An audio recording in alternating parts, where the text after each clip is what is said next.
Dito sa line na to, guys, is yung buong line, I guess, ng Club de Nuit. So we have here Maleka. Ngayon ko pa lang to narinig.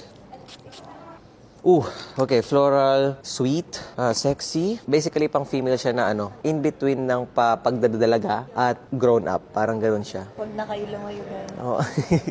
This one, sa mga hindi nakakaalam, ito yung limited edition nila. Ito yung pinaka-favorite ko sa lahat ng Intense Man. Oh, ito. And then the Untold, I think this is the Baccarat Rouge. Ngayon ko pala siya matatry. This is much smoother compared dun sa Baccarat Rouge. Mas strong yung Baccarat Rouge na OG talaga, mas strong. This one is much lighter, tapos sakto lang yung pagka-sweetness niya. This is a good alternative talaga. The CDN Imperial, hindi ko siya alam kung saan siya inspired, pero let's check it out. This is creamy, woody, floral. Okay, so ganun yung naamoy ko sa kanya. Hindi ko alam kung saan siya inspired. Hindi ko pa rin talaga siya alam hanggang ngayon. Pero if i-rate natin siya, 7.8. This one, the iconic, the Blue de Chanel. I'm your Blue de Chanel boy, guys. That's my favorite, talaga. Ayun na.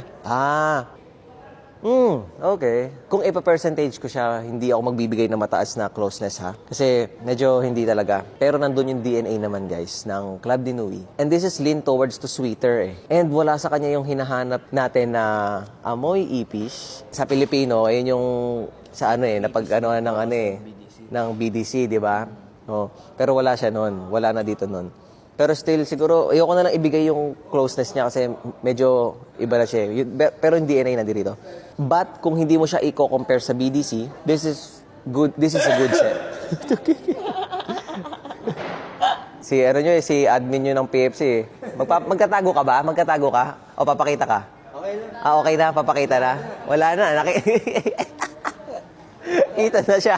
Okay, pero yun nga, this is a good scent kung hindi nyo siya i-compare talaga sa BDC. This is super wearable. You can wear it night, day, mainit, malamig, all around. Okay na okay siya.